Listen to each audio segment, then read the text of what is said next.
সুপ্রিয় দর্শক, আমি খান মোহাম্মদ রুমেল স্বাগত জানাচ্ছি সম্পাদকীয়তে। সব উত্তেজনা পেছনে ফেলে হোয়াইট হাউসে প্রবেশ করতে যাচ্ছেন জো বাইডেন। বিশ্ব রাজনীতিতে কি পরিবর্তন আসবে এর ফলে? বাংলাদেশের সঙ্গে সম্পর্কে পড়তে পারে কোনো প্রভাব? এসব নিয়ে আমাদের আজকের সম্পাদকীয় জো বাইডেনের হোয়াইট হাউস যাত্রা। আর এ নিয়ে আলোচনার জন্য আমাদের সঙ্গে স্টুডিওতে উপস্থিত আছেন ডক্টর ওয়ালিউর রহমান, সাবেক রাষ্ট্রদূত, আছেন মাইলুন আলম, কূটনৈতিক সম্পাদক, দৈনিক ইত্তেফাক। এছাড়া যুক্তরাষ্ট্র থেকে আমাদের সঙ্গে যুক্ত আছেন হাসানুজ্জামান সাকি, স্পেশাল করেসপন্ডেন্ট সময় সংবাদ, এবং Laskar Al Mamun, correspondent Los Angeles সময় সংবাদ। দর্শক, আপনারা এই আলোচনায় সরাসরি অংশ নিতে পারবেন, এর জন্য টেলিভিশনের পর্দায় নম্বর ফোন করতে হবে। এছাড়া ফেসবুকের মাধ্যমে আপনাদের মন্তব্য পাঠাতে পারেন। আলোচনা শুরুর আগে দেখে নেব এখনকার প্রধান শিরোনামগুলো। আনন্দের জোয়ারে ভাসছে যুক্তরাষ্ট্রের বিভিন্ন শহর, ঐক্যের ডাক বাইডেনের। ফল প্রকাশের একদিন পর নীরবতা ভেঙে আবারও কারচুপির অভিযোগ ট্রাম্পের। করোনাকালে পরীক্ষা না নেয়ার দাবিতে রাজধানীর শাহবাগে মেডিকেল শিক্ষার্থীদের বিক্ষোভ, পুলিশের ধাওয়া, বেশ কয়েকজন আহত।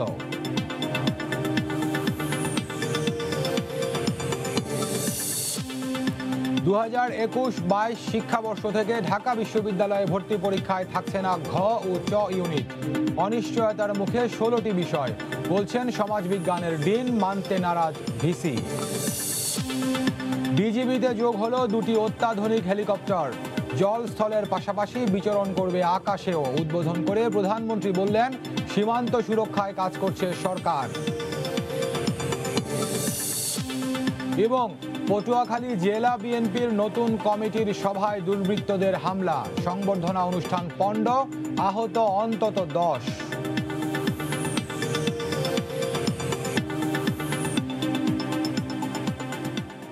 দর্শক, শিরোনাম দেখছিলেন, মূল আলোচনা যেতে চাই। বলছি আজকে আলোচনার শিরোনাম হোয়াইট হাউসের জো বাইডেনের হোয়াইট হাউস যাত্রা। আপনারা জানেন যে 46তম প্রেসিডেন্ট নির্বাচিত হয়েছেন ডেমোক্রেট প্রার্থী জো বাইডেন। তো তার নির্বাচিত হওয়া সহ অন্যান্য বিষয় নিয়ে আজকে আমরা আলোচনা করব। আমি শুরুতেই যুক্ত হতে চাই, আমাদের নিউ ইয়র্ক থেকে আমাদের সঙ্গে যুক্ত আছেন হাসানুজ্জামান সাকি। তার সঙ্গে হাসানুজ্জামান সাকি, আপনাকে স্বাগত জানাচ্ছি এই আলোচনায়। আমরা আজকে যেটি আমাদের খবরের শিরোনামে পড়লাম যে এখন ঐক্যের ডাক দিয়েছেন বাইডেন, আর অপরদিকে নীরবতা ভেঙে একদিন পর কারচুপির অভিযোগ তুলেছেন ট্রাম্প, আবারও অভিযোগ তুলেছেন। তো আসলে এই যুক্তরাষ্ট্রে যে নির্বাচনটি হয়ে গেল, সেখানে কারচুপির অভিযোগ তোলার কোনো সুযোগ রয়েছে কিনা, কিংবা ভুয়া ভোট দেওয়ার কোনো সুযোগ রয়েছে কিনা, আপনি পর্যবেক্ষণ করেছেন খুব কাছে থেকে, আপনার বিশ্লেষণ কি? অনেক ধন্যবাদ রুমেল। প্রথমে একটু সংশোধন করে দিই, আমি নিউ ইয়র্কে নেই, আমি এখন রাজধানী ওয়াশিংটন ডিসিতে রয়েছি। আচ্ছা, যাই হোক, আপনি যে কথাটি বলছিলেন যে কারচুপির অভিযোগ তো যে কেউ তুলতেই পারে, সেটা কোনো সমস্যা নেই, কিন্তু সাধারণত যুক্তরাষ্ট্রের রাজনীতিতে কিন্তু এবং নির্বাচনী প্রক্রিয়া যেভাবে সম্পন্ন হয় তাতে করে কারচুপির অভিযোগ সচরাচর তোলা হয় না। তবে ডোনাল্ড ট্রাম্প, যিনি রাষ্ট্রের সর্বময় কর্তা, তিনি যখন রাষ্ট্রীয় ক্ষমতায়, তখন তার অধীনেই যুক্তরাষ্ট্রের প্রেসিডেন্ট নির্বাচন অনুষ্ঠিত হয়েছে। যদিও নির্বাচনী প্রক্রিয়ায় তার কোনো হস্তক্ষেপ থাকে না মার্কিন রাজনীতিতে, এবং মার্কিন যে রাষ্ট্র ব্যবস্থা সেখানে প্রশাসনিক অবস্থায় সেখানে থাকে না। বোর্ড অফ ইলেকশন তারাই পুরো নির্বাচনটি করে থাকেন। যে কারণে ডোনাল্ড ট্রাম্প নির্বাচনের আগেও যেসব প্রশ্ন তুলেছিলেন তার একটিও কিন্তু বোর্ড অফ ইলেকশন আমলে নেয়নি, এবং তিনি আদালতের শরণাপন্ন হয়েছিলেন ভোটের আগেও, কিন্তু দু একদিন আগেও সেই সব জায়গাগুলোতে কিন্তু ভোট প্রক্রিয়া নিয়ে তিনি আদালতে গিয়েছিলেন, সেটি কিন্তু আদালত খারিজ করে দিয়েছিল, আমলে নেয়নি। এখন তিনি তুলেছেন ভোট কারচুপির অভিযোগ। যুক্তরাষ্ট্রের যে প্রক্রিয়ার মাধ্যমে ভোট গ্রহণ সম্পূর্ণ হয়, তাতে করে এই ফ্রড ভোট বা ভোট কারচুপি, ভুয়া ভোট দেওয়ার সুযোগ একেবারেই কম। বিচ্ছিন্নভাবে 2-1 জন, 100 জন, 200 জন হয়তো পুরো একটি দেশের মধ্যে নানান ভাবে একটি ভোট কারচুপি করার মতো একটি প্রচেষ্টা হয়তো চালাতে পারে, সেটি তো যে কেউ যে কোনো ভাবেই এখানে চালাতে পারে। কিন্তু পরিশেষে যে সবশেষ কথাটা হচ্ছে যে কারচুপি দেওয়ার সুযোগ নেই। যুক্তরাষ্ট্রের নাগরিকদের প্রত্যেকেরই একটি সোশ্যাল নাম্বার থাকে, এই সোশ্যাল নাম্বারটি হচ্ছে তার আইডি। সেই আইডি অনুযায়ী চেক করে তারপরে এক একটি ব্যালট কালেক্ট হয় এবং গণনা হয়, এবং সেটি সঙ্গে সঙ্গে ইলেকট্রাল পদ্ধতিতে, সেটি কিন্তু ইলেকট্রনিক পদ্ধতিতে সেটি কিন্তু কাউন্ট হয়ে যায়, কম্পিউটারাইজড হয়ে যায়।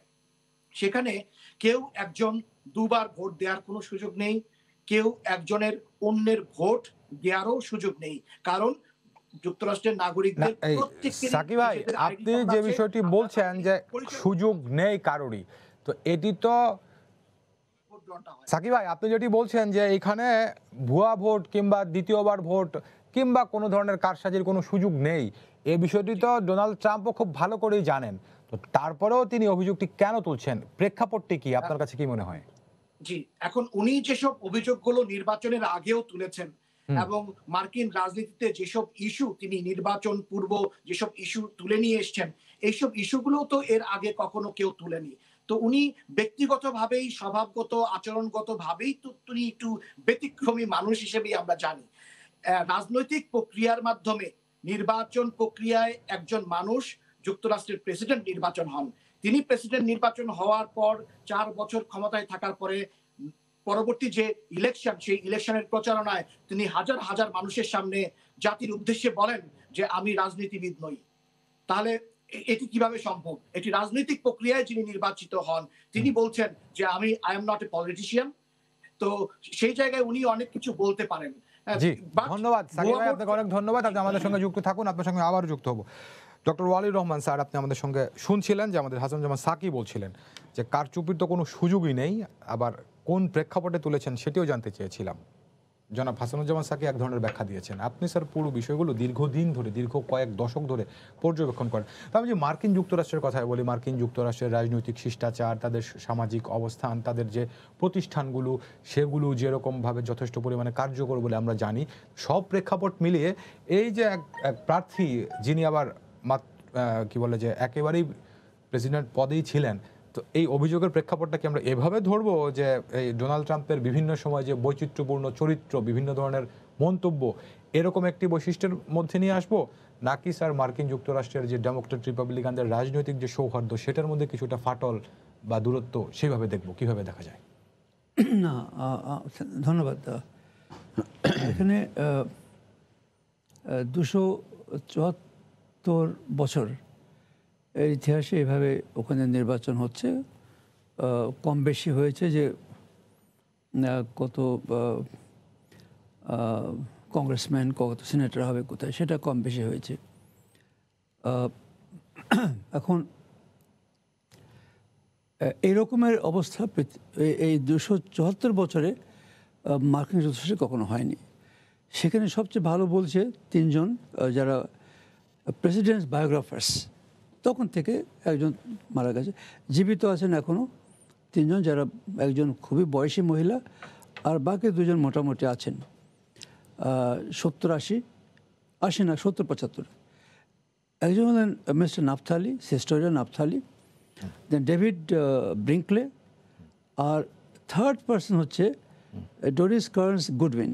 গুডউইনকে আমি বাদ দিচ্ছি। এই তিনজন তারা বলছে একই কথা যে তারা কোনো দল করে না, না এটা রিপাবলিকান নর, যে মার্কিন যুক্তরাষ্ট্রের 274 বছর বছরের ভিতরে এরকমভাবে কোনো ঘটনা ঘটে নাই যে একটা নির্বাচিত প্রেসিডেন্ট হয়েছেন তাকে বরং কনসিড না করে যিনি তার প্রতিদ্বন্দ্বী করছিলেন তিনি সেটাকে গ্রহণ করছেন না, গ্রহণ না করে তিনি বিভিন্ন রকমভাবে চেষ্টা করছে তাকে হ্যারাস করা, বা এখানে গণতন্ত্রকেই তিনি কাইন্ড অফ যেন অবিশ্বাসযোগ্য করে চেষ্টা করছেন মার্কিন জনগণের ভিতরে। এখানে কতগুলো প্রশ্ন আছে, সেটা হলো যে যেগুলো আমার এই যে নাফথালি খুব ভালোভাবে বলেছেন যে ডোনাল্ড ট্রাম্পের যে ফ্যামিলি ইতিহাস, হিস্ট্রি, সে হিস্ট্রি তিনি পড়েছেন, মানে তার উপরে তিনি লিখেছেন যে হু ইজ ডোনাল্ড ট্রাম্প, এবং ডোনাল্ড ট্রাম্পের যে ইতিহাস, তার বাবা যা করেছেন, বাবা যেটা করেন, বাবাকে বেশি ইনফ্লুয়েন্স করেছে, যে সে বাবার যেটা কথা ছিল যে হয় তুমি পাবে, না হলে তুমি কিছুই পাবে না, কিন্তু ছাড়বে না সহজে। তো এখানে হচ্ছে যে মার্কিন যুক্তরাষ্ট্রের ইতিহাসে আপনার যখন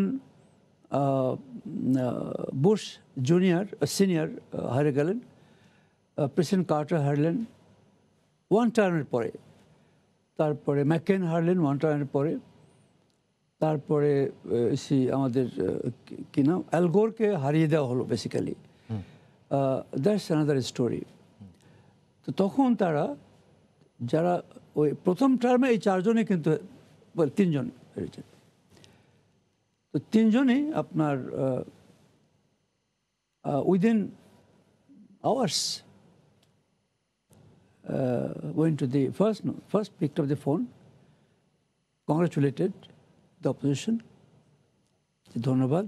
দেন সেকেন্ড, সে পাবলিক টেলিভিশনে গিয়ে বলছে যে আপনাকে ধন্যবাদ জানাচ্ছি এবং আমি আপনাকে কিভাবে সাহায্য করতে পারি দেশের উন্নতির জন্য সেভাবে আপনি আমাকে যখনই চাইবেন আমি আপনার ডিসপোজালে থাকবো। নাও এখানে কিন্তু প্রশ্ন যেটা করছে, এই যে ওর বায়োগ্রাফার প্রশ্ন করছে সেটা যে হু ইজ ডোনাল্ড ট্রাম্প। না, ডোনাল্ড ট্রাম্পের বিলিয়ন ডলার বিজনেস চীনে হচ্ছে। It's look the dichotomy in a man, a person. Billion dollar business তার মেয়ে করছে চীনে এবং তিনি সেখানে মিলিয়ন ডলার ট্যাক্স দিচ্ছেন, ওয়ারাজ ফেডারেল ট্যাক্স তিনি দিচ্ছেন $750। একটা মানুষের চারিত্রিক বৈশিষ্ট্য বুঝতে হলে তো আপনাকে জানতে হবে এইগুলো, এই যেগুলো এরা বের করে জানাচ্ছে। দেন আপনার তিনি রাশিয়াতে তার ইনভেস্টমেন্ট আছে এবং এটা বিভিন্নভাবে তার নামে নেই, অন্যদের নামে আছে। একজনই জানে সেখানে, ভ্লাদিমির পুতিন, যার জন্য তিনি, এটা কিন্তু এনারা লিখছেন, এটা ডোনাল্ড ট্রাম্প, এটা জো বাইডেনের পক্ষ থেকে বলছে না কিন্তু, না যে ওখানে তার বিলিয়ন ডলার ইনভেস্টমেন্ট রাশিয়াতে আছে বিভিন্নভাবে বিভিন্ন জায়গাতে, সেটা পুতিন জানে। যার জন্য এ পর্যন্ত 4 বছরে ডোনাল্ড ট্রাম্প একটি কথা বলেনি পুতিনের বিরুদ্ধে, নট ওয়ান্স। সে তার লোকজনকে দোষ দিয়েছে, তার এন্টায়ার ইন্টেলিজেন্সকে দোষ দিয়েছে, কমিউনিটিকে দোষ দিয়েছে, কিন্তু কখনো পুতিনকে সে দোষ দেয়নি। তো these are some of the issues, facts rather, not issues, facts. তাহলে কি স্যার আমরা এটা বলতে পারি যে আমাদের হাসানুজ্জামান সাকি যেটি বলছিলেন যে ডোনাল্ড ট্রাম্প বলছেন I am not a politician, Donald Trump তাহলে কি স্যার রাজনীতিটা আসলে করতে চাননি নাকি রাজনীতিটা ধরতে চাননি, ব্যবসায়িক সত্তাটাই ধরে রাখতে চেয়েছেন প্রেসিডেন্ট নির্বাচন হওয়ার পরেও কিংবা এবার হেরে যাওয়ার পরেও? ওয়েল নো, নট এক্স্যাক্টলি, কারণ সে খুব ভালোভাবে জানে যে ক্ষমতা, পাওয়ার গিভস হিম ফ্যাসিলিটি। এই যে ব্যবসা বাণিজ্য করছে, তার মেয়ে যে চীনে গিয়ে বিলিয়ন ডলারের একটা এস্টাবলিশমেন্ট রেখে আসলো সেখানে, আবার অন দি ওয়ান হ্যান্ড এটা সে ব্যবসা করছে, অন দি আদার হ্যান্ড সে কী করছে, চীনকে সবচেয়ে বড় শত্রু বলছে, কারণ কি বলে ওভার দিস করোনা ভাইরাস। তো সেখানেও তার দ্বিমুখী কথাবার্তা তিনি বলছেন। প্রথমে প্রশংসা করেছেন, বলেন যে শি জিনপিং হচ্ছে যে পৃথিবীর সবচেয়ে বড় মানুষ, ভালো মানুষ, এবং তিনি কি কাজ করেছেন। এখন তিনি গালিগালাজ করছেন। যে পলিটিক্যাল এক্সপিডিয়েন্সি, যে কথাটা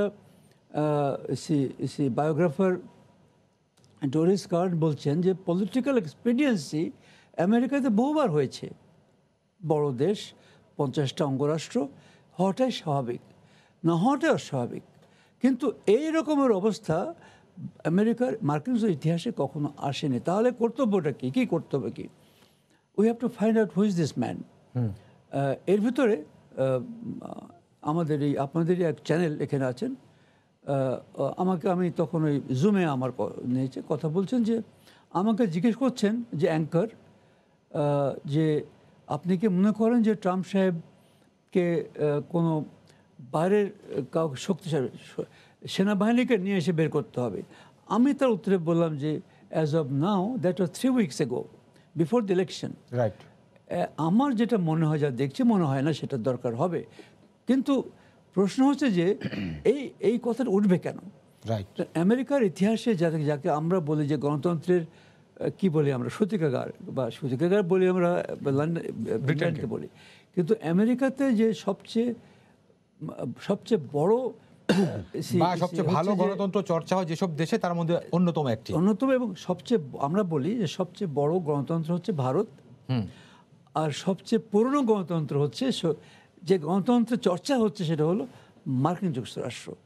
এইখানে আমাদেরকে এটা আমি before I end this part, সেটা হচ্ছে যে যে উই হ্যাভ, যে প্রশ্নটা নাপথালি করেছেন, হিস্টোরিয়ান নাপথালি করেছেন, যে we have to see something beyond this, right, beyond this, যে ডোনাল্ড ট্রাম্প কেন এটা করছেন। জি, এটাকে তিনি মার্কিন যুক্তরাষ্ট্রের জন্য করছেন, আমাদের জন্য করছেন, না ফর সামবডি এলস, অথবা নিজের জন্য করছেন? এটা তারা বলেনি। না, আমি বলছি স্যার। কারণ সেটা খুবই ক্ষুদ্র জিনিস, জি, কিন্তু একটা দেশের সঙ্গে সম্পর্ক তার আছে, যেমন রাশিয়া।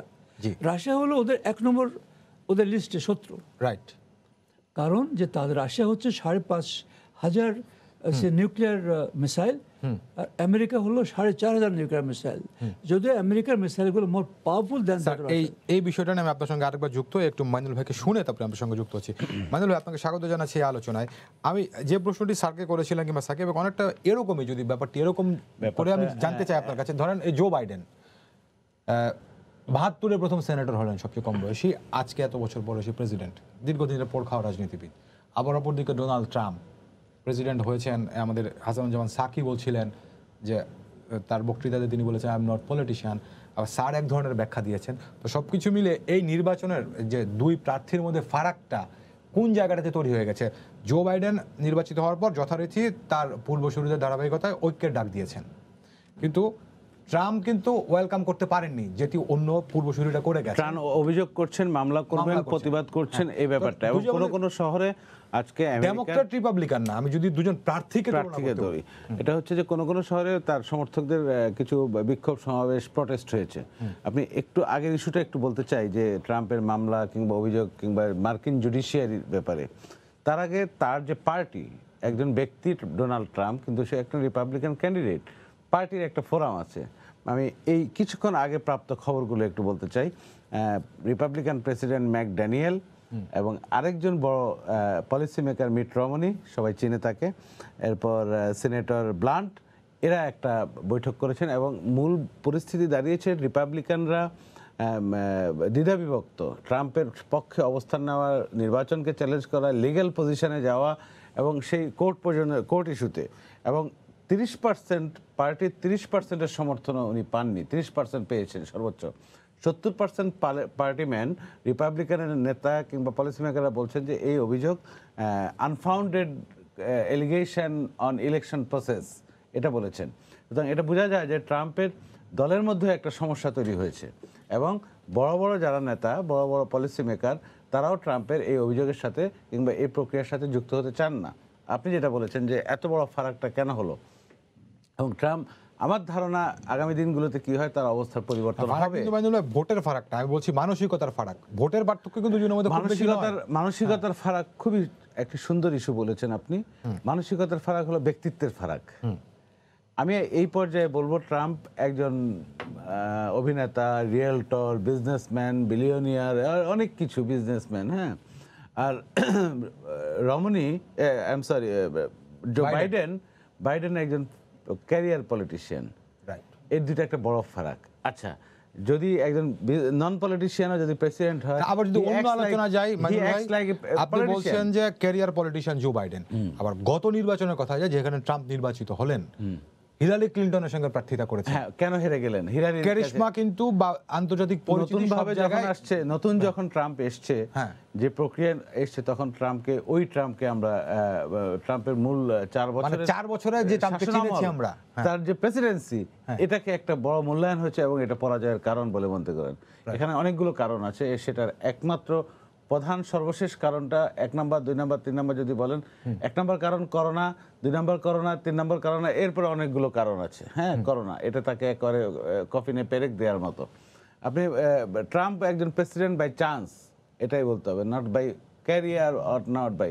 তবে একটা নতুনত্ব দিয়ে উনি প্রেসিডেন্ট হয়েছেন, এবং হিলারির কিছু দুর্বলতার সুযোগ নিয়েছেন, কিছু নেতিবাচক ব্যাপার ছিল, এবং ওইটার সুযোগ দিয়েছেন। সেই পিছনে যাব না, এই সময় স্টুডিওতে তখন আমরা অনেক আলোচনা করেছি হিলারির ইমেল কেলেঙ্কারি, হিলারিকে একজন মহিলা উইমেন প্রেসিডেন্টকে নেয়ার মতো মানসিকতা আমেরিকান ভোটারদের আছে কিনা, সেটা একটা ব্যাপার। আবার হিলারির কিছু পার্সোনাল ইমেজ ভালো, কিন্তু তার বিল ক্লিনটনের সময় থেকে যে সমস্যাগুলো তৈরি হচ্ছিল এটা একটা কারণ হিসেবে বলা যায়। তবে ট্রাম্প একটা নতুন প্রার্থী এবং নতুন হিসাবে তখন উইন ওভার করেছেন তার কিছু বক্তব্য এবং তার ক্যারিশমা দিয়ে। কিন্তু ট্রাম্প যখন এই 4 বছরের শাসনামলকে দেখেছে, পুরো বিশ্ব দেখেছে এবং তার সময়ের কথাগুলো এসছে, আসার পর ট্রাম্পকে মূল্যায়ন করেছে এবার। এবং সবচেয়ে বড় হলো যে ডিনায়াল টু কোভিড ম্যানেজমেন্ট, করোনার মতো একটা অজানা এবং এমন একটি বিষয় চলে এসছে, পুরো বিশ্ব যখন আক্রান্ত হয়েছে, এটা আমেরিকান প্রেসিডেন্ট, ট্রাম্প অ্যাডমিনিস্ট্রেশনই সবচেয়ে অগ্রণী ভূমিকা নেওয়া দরকার ছিল, সেটা নেয়নি। একবার মাস্ক খুলে ফেলা, একবার ওপেন করে দেওয়া, রিওপেন করা, এই ধরনের কর্মকাণ্ড এবং হসপিটাল ম্যানেজমেন্ট থেকে শুরু করে হেলথ সেক্টর থেকে শুরু করে সব 2,30,000 মানুষ মারা গেছে, আমেরিকান পিপল মারা গেছে। রাস্তায় মানুষের লাশ পড়েছিল, ট্রাকে লাশ স্তূপ করে দেখেছে মানুষ, পুরো বিশ্ব দেখেছে। এটা হচ্ছে একটা অ্যাডমিনিস্ট্রেশন, একটা সরকারকে, প্রশাসনকে ব্যবস্থা নিতে হয়। উনি তখন ওনার রাজনীতি, ওনার যা যা করণীয় স্বভাবসুলভ কাজগুলো করেছেন। মোরওভার স্যার যেটা বললেন, ব্যক্তি ট্রাম্প, ব্যক্তি প্রেসিডেন্ট, তার পার্সোনালিটি, তার ইন্টিগ্রিটি, তার সততা, তার সত্যতা, তার কথার উপর নির্ভর করা, কথা ঠিক রাখা, অঙ্গীকার করা, সকাল বিকাল বিভিন্ন সময় কথার পরিবর্তন দেখেছেন। অনেকে বলে মিথ্যা কথা বলেছেন, অসত্য কথা বলেছেন, সিভিল সোসাইটিকে অবজ্ঞ করা, গণমাধ্যম, মিডিয়ার সাথে, আমেরিকার media is the strongest media in the world. আমেরিকার টেলিভিশন চ্যানেল, অনলাইন বলেন, বড় বড় নিউজ পেপারগুলো বলেন, বিখ্যাত পত্রিকাগুলো, এগুলো সবচেয়ে বিখ্যাত এবং প্রতিষ্ঠিত ভালো সাংবাদিকতার একটি উজ্জ্বল উদাহরণ। ফেক নিউজ বলে বলে উনি ওইভাবে করেছেন, যার ফলে এই পরিস্থিতিটা তৈরি হয়েছে। জি, ধন্যবাদ মনির ভাই, আপনি আমাদের সঙ্গে থাকুন। আমাদের সঙ্গে যুক্ত আছেন লস্কর আল মামুন, একটু তার সঙ্গে কথা বলতে চাই। লস্কর আল মামুন, আপনাকে স্বাগত জানাচ্ছি এই আলোচনায়। আমি একটু জানতে চাই যে মার্কিন যুক্তরাষ্ট্রের বিভিন্ন শহর আনন্দের জোয়ারে ভাসছে, মার্কিনীদের আনন্দের খবর আমাদেরকে বলেন, কিভাবে উদযাপন করছেন তারা? ধন্যবাদ। আপনার মাধ্যমে যেটি এতক্ষণ আলোচনা হচ্ছিল যে প্রেসিডেন্ট ট্রাম্প ব্যক্তি যে পার্থক্য, তো আনন্দের খবরের আগে আমি একটু বলতে চাই যে প্রেসিডেন্ট ডোনাল্ড ট্রাম্প কিন্তু আসলে উনি হচ্ছেন ব্যবসায়ী, সবকিছুর মধ্যেই কিন্তু ব্যবসায়িক চিন্তাধারাটাই কাজ করেছে। তো সে কারণে মানুষ মানে মার্কিন যুক্তরাষ্ট্রের যে ডেমোক্রেসি, সেই ডেমোক্রেসির মধ্যে এরকম একজন ব্যক্তি অথবা ব্যবসায়িক মনোভাবের আধিপত্য ছিল, সেটি কিন্তু মার্কিন জনগণ বেশ ভালোভাবে নেয়নি। যেটি মানুল ভাই একটু আগে বলছিল যে যে করোনা পরিস্থিতির অবস্থা, সেটির কারণে কিন্তু তার এই বড় পরাজয়। শুধু তাই নয়, প্রত্যেকটি ক্ষেত্রে কিন্তু অবহেলা করেছে। আপনি যদি একটু পিছনে যাই, যে জর্জ ফ্লয়েড হত্যা মামলা যেটা হয়েছিল, বর্ণবাদ বৈষম্য, আপনি দেখবেন যে সিএনএন টেলিভিশনের যে সাংবাদিক ভ্যান জনস, তিনি কিন্তু তাৎক্ষণিক প্রতিক্রিয়া কেঁদেছেন অন লাইভ। কারণ তিনি বলেছেন যে জর্জ ফ্লয়েড বলেছিল আই ক্যান ব্রিথ, মানে আমি নিঃশ্বাস নিতে পারছি না। তো উনি বললেন যে মার্কিন জনগণও কিন্তু নিঃশ্বাস নিতে পারেনি।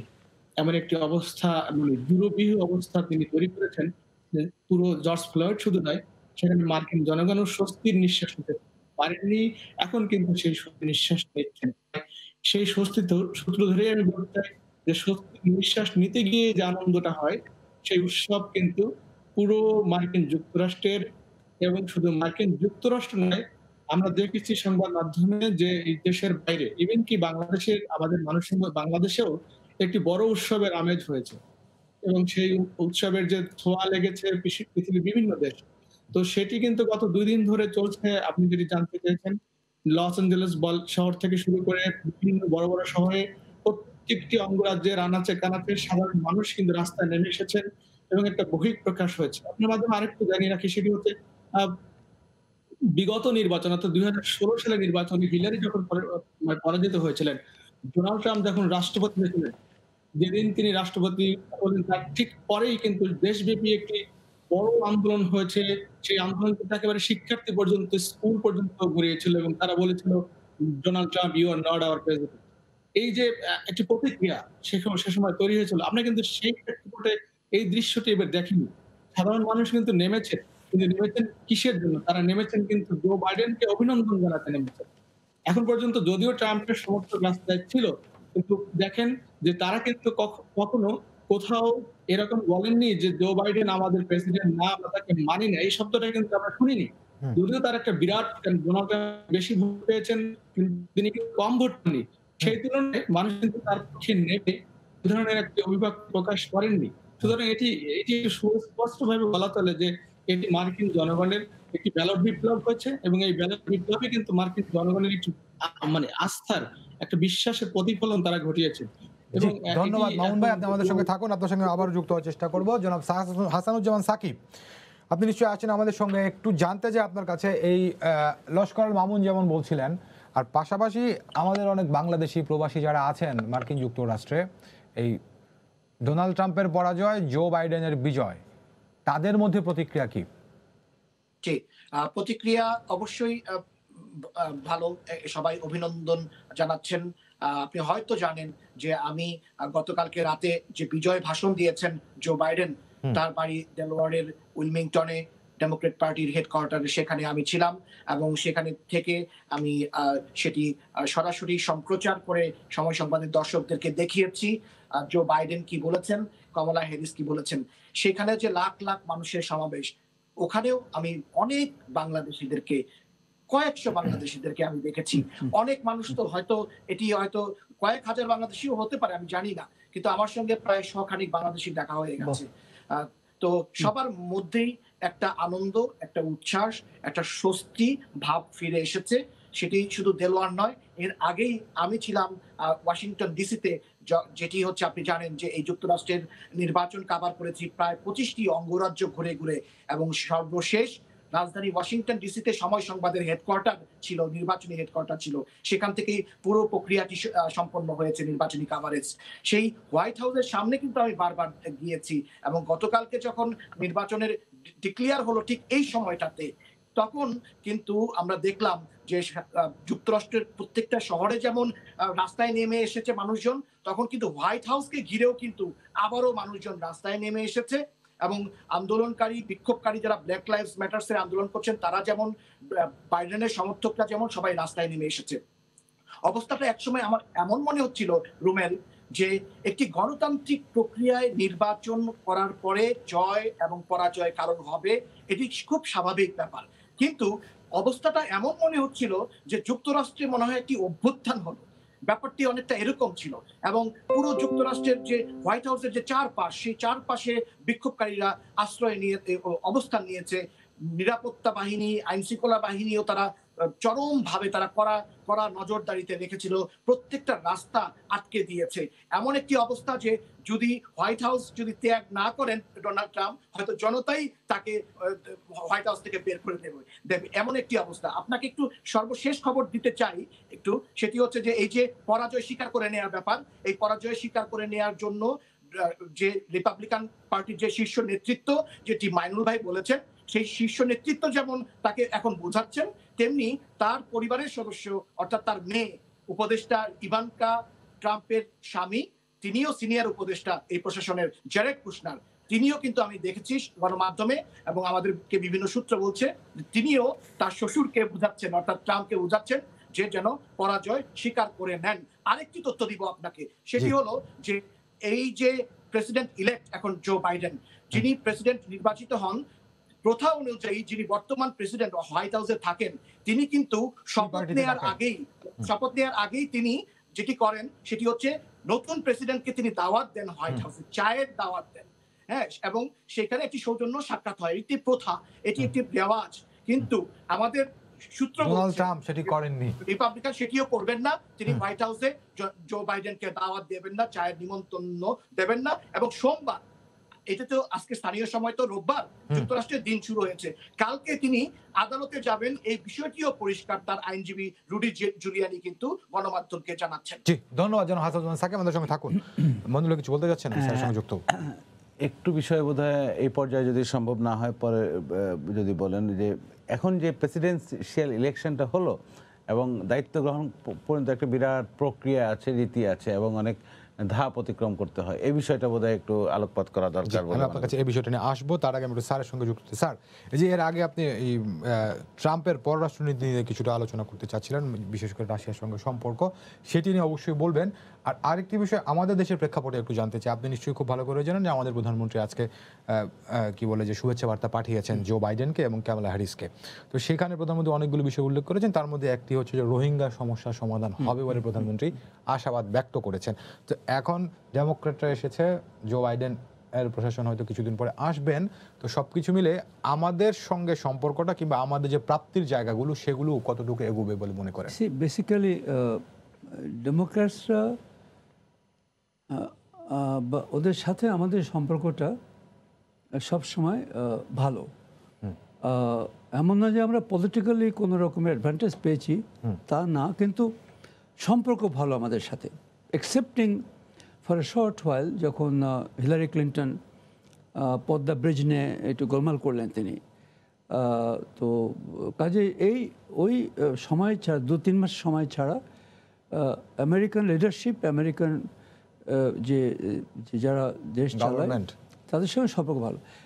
একটা জিনিস যে সবচেয়ে যে আমরা মনে রাখি যেটা, সেটা মুক্তিযুদ্ধের সময় শ্রী এডওয়ার্ড কেনেডি যখন কলকাতায় এসেছিলেন, ওয়েস্ট বেঙ্গলে তিনি ঘুরলেন এবং তার যে বক্তৃতা যখন তিনি আমেরিকায় গিয়ে দিলেন, তিনি কংগ্রেসে সিনেটে দিলেন, সেটা একটা বিরাট ইনফ্লুয়েন্স হয়েছিল। কিন্তু তাতে হেনরি কিসিঞ্জার এবং নিক্সন ডিড নট চেঞ্জ। তো দ্যাট ইজ দেয়ার পলিটিক্স। কিন্তু সে যে বক্তৃতা দিয়েছে, the whole world listen to that. কাজে সেটা আমাদের পক্ষে তারা এইভাবে কাজ করেছেন। কিন্তু তাছাড়া যে আমরা যেমন জিএসপি আমরা আগেও পাইনি, এবারেও পাবো না আমরা। এর ভিতরে একটা কথা আপনাকে বলতে হবে যে there is more than what we are seeing now. What actually he has in mind. এখানে অনেকে অনেক প্রশ্ন করেছে বা করছে। যেমন ডেভিড ফ্রেঞ্চ, আপনার একজন কলামনিস্ট এবং রাইটার, তিনি টাইম ম্যাগাজিনে লেখেন। তিনি বলছেন যে সাম কাইন্ড অফ কনস্পিরেসি, সে মুখে বলছে কনস্পিরেসি হচ্ছে ডেমোক্রেটসরা করছে, but actually he is doing some conspiracy. What for? যে কিসে? সে আমেরিকাকে, মার্কিন যুক্তরাষ্ট্রকে সে একটা যে আইডেন্টিটি রাষ্ট্র যেটাকে বলা হয়, যেরকম হিটলার ছিল, যেরকম এখন তার্কিকে বলা হচ্ছে এরডোয়ান, দেন নর্থ কোরিয়া আছে, তো এইরকম, এমনকি ফিলিপিন্সের বর্তমান প্রেসিডেন্ট। আইডেন্টিটি পলিটিক্স যে দেশে আসে, সে দেশটা সাধারণত রাইটিস্ট হয়, আল্ট্রা রাইটিস্ট। এবং আল্ট্রা রাইটিস্ট হওয়ার কারণটা কি? যে তারা ভাবে যে তারাই একমাত্র রাষ্ট্র, তারাই একমাত্র ক্ষমতা, যে দেশটাকে তারা ভালো করতে পারবে। এর ভিতরে যে কত রকমের যে সমস্যা আছে একটা দেশের, যে ইভেন আমেরিকা, যে যখন সে বলছে যে আমেরিকা ফার্স্ট, এই আমেরিকা ফার্স্ট বলে কিন্তু সে সমস্ত রকমের দুর্নীতি করেছে। এমন কোনো দুর্নীতি নেয় যে তা এবং সে আর তার ফ্যামিলি করেনি। আপনাকে আমি আগে বলেছি। এখানে একটি কথা আমাদের ভাবতে হবে যে America is an important country for all of us. আমরা কেউই চাইবো না যে সেখানে সিস্টেমকে কোনোভাবেই একজন ব্যক্তির জন্য এটা ক্ষতি হতে পারে। তো ভালো খবর হচ্ছে যে যখন গোনা হচ্ছে ওই 4-5টা অঙ্গরাষ্ট্রে, so called battleground states, তখন তিনি সুপ্রিম কোর্টে বলেছেন যে এটাকে বন্ধ করো। Supreme court refuse to receive. This is a good thing. Supreme কোর্টে 6 জন হচ্ছে, 9 জনের ভিতরে 6 জন হচ্ছে রিপাবলিকান। লেটেস্ট একজন মহিলা গেলেন রিপাবলিকান। তো তারা না বলে দিয়েছে যে না, এটা হচ্ছে প্রক্রিয়া ঠিকই আছে আমাদের চোখে, let the election be over, let the counting be over, we don't see any problem there. তো তিনি কালকে আবার যাচ্ছেন সুপ্রিম কোর্টে। আমার ধারণা যে এবারেও সুপ্রিম কোর্ট থেকে তিনি খুব একটা, যেটাকে আমরা বলি বাংলাতে বলি যে খুব পানি পাবেন না তিনি, যে ধারণা আমার। তো এখন প্রশ্ন হচ্ছে যে এই জিনিসটা আমরা অনেকেই খেয়াল করিনি, তবে এটা আমি খেয়াল করেছি যে তার সঙ্গে আমার কিছু যোগাযোগ ছিল সেই বহুদিন আগে। বর্তমান আমেরিকার যে আপনার ডিফেন্স মিনিস্টার ছিলেন Esper, he has resign 10 days ago। এবং তিনি বলেছেন যে প্রেসিডেন্টের সঙ্গে আমার কোনো ব্যক্তিগত কোনো সমস্যা নাই, কিন্তু তার পলিসির সাথে আমি একমত না বলে আমি রিজাইন করলাম না। এই সাথে কিন্তু আপনার দেয়ার 4-5 জেনারেলস, তারা ট্রাম্পের আগে তো যখন সে যে ব্ল্যাক লাইফ ম্যাটার্স এটসেট্রা, তখন তো হয়েছে একদল। এবার আবার তারা বলেছে যে he is unfit to be the president of any country, let alone America. কাজেই কোনোভাবেই যেন তাকে বেশি দিন হোয়াইট হাউসে থাকতে যেতে না হয়, যেটা তার প্রাপ্য। সেই যে চা খাওয়া পর্যন্ত, ওইটা চা খাওয়ার দিনটা হবে যেটা আপনার আপনাদের সাকি সাহেব বলছিলেন আমেরিকা থেকে, ওই দিনটা কিন্তু last day. He has to move out of the white house ওই দিনে চা খাওয়ার পরে। এটা হল tradition over the past 274 years. তো এখানে যে কথাটা মইনুল সাহেব বললেন, এটা একটা ইন্টারেস্টিং কথা, আমি এটা বলে শেষ করি এই পর্যায়ে। সেটা হলো যে মিট রমনি এবং a few other senators and congressmen, senator blunt, McDaniel, তারা মিট রমনি সবচেয়ে সিনিয়র, তো তারা একত্র হয়েছে এবং তাদের এই খবরটা আগে থেকে, দে আর মোর পিপল, মুখে বলেনি কথা আগে, কিন্তু এখন তারা কথা বলছে। They want Trump to follow the rules, এবং যে আমেরিকান ডেমোক্রেসিকে তুমি ধ্বংস করার ক্ষমতা তোমাকে দেয়নি, আমরা দেবো না তোমাকে, উই রিপাবলিকানস আমরা তোমাকে দেবো না। But there are people, some people, যেমন আপনার যে জুডিশিয়াল কমিটির প্রধান, যে এরকম 3-4 জন আছে, including, very sad, including the speaker of the senate. দুষ্ট লোক, খুবই দুষ্ট লোক সে বলল অনেক কিছু, কিন্তু সে পরিষ্কার করে কিছু বললো না, nothing against the president. But then সে এটাও কিছু বললো যে হ্যাঁ আমাদের সিস্টেম আমাদের আছে, এত বছরের সিস্টেম, আমরা সেটাকে ভাঙতে পারবো না। কিন্তু he didn't say anything about the president, যে না, he should leave, he should allow, he should cooperate with the new president elect. কারণ যে এই অবস্থা, যে করোনার আজকে গতকাল মারা গেছে আপনার 1000-এর বেশি, 1500 মারা গেছে। এই যে ইলেকশনের জন্য কিন্তু আমরা দেখতে পাচ্ছি না যে 1500 মারা গেছে for the last 2 days। America মতো দেশ, ভেবে দেখেন যে the richest country in the world, most advanced country technologically in the world, China is just getting up to them, excepting a few areas. সে আমেরিকা এগিয়ে আছে, এআই, তারপরে আপনার AI in particular, and then 5G technology.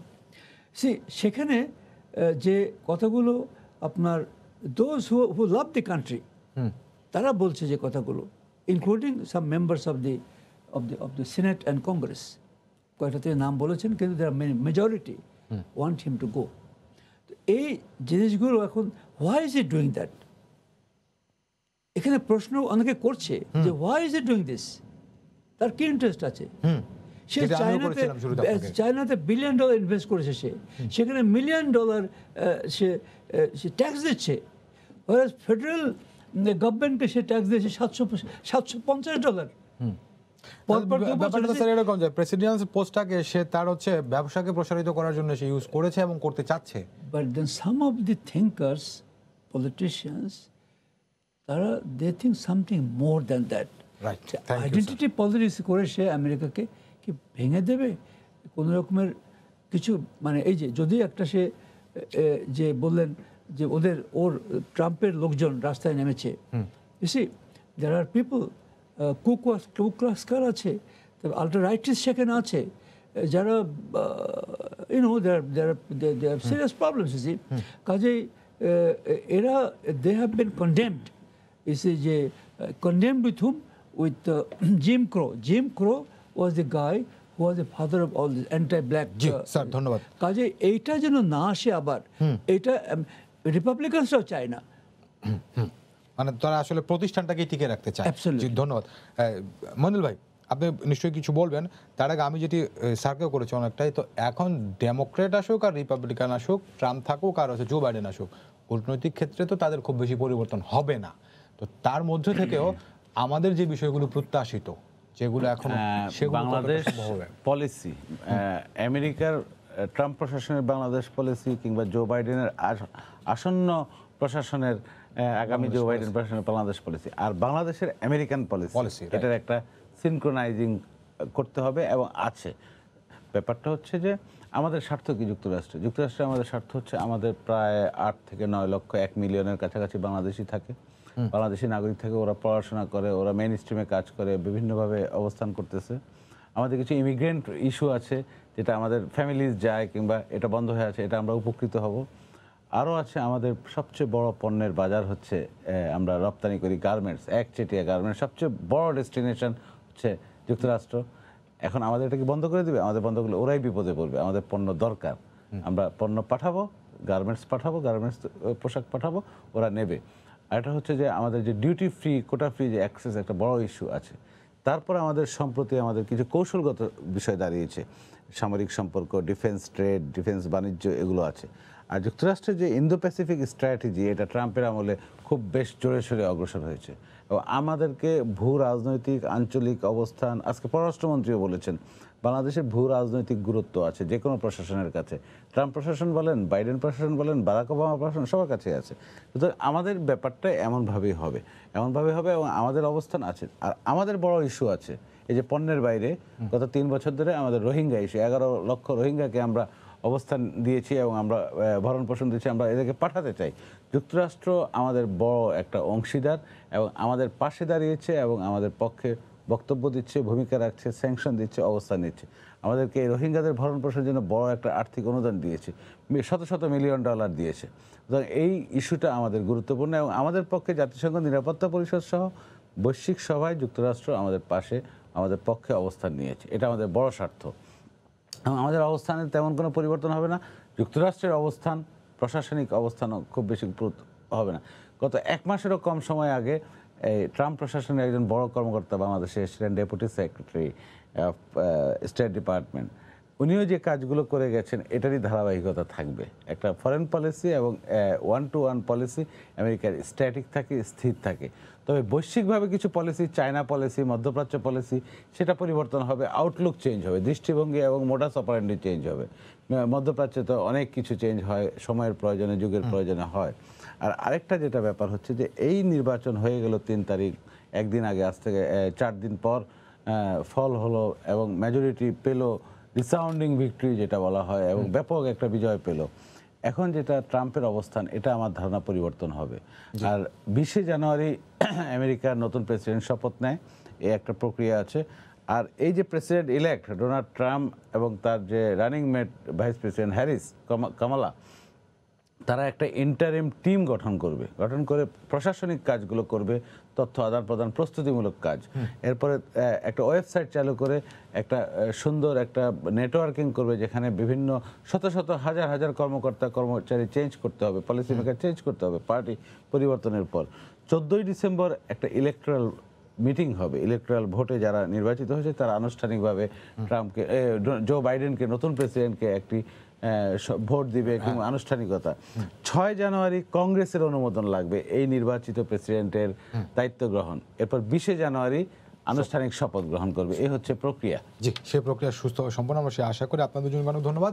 আমার সঙ্গে যুক্ত ছিলেন Washington DC থেকে হাসানুজ্জামান সাকি, আপনাকে ধন্যবাদ। সেই সঙ্গে ছিলেন লস্কর আল মামুন, আপনাকে ধন্যবাদ জানাচ্ছি। আর ডক্টর ওয়ালির রহমান এবং মাইনুল আলম, আপনাদের দুজনকে অনেক ধন্যবাদ। দর্শক সবাইকে ধন্যবাদ জানিয়ে শেষ করছি আজকে সম্পাদকীয়। আগামীকাল আবারও দেখা হবে রাত 10টায়। দেখার আমন্ত্রণ রইল। শুভরাত্রি।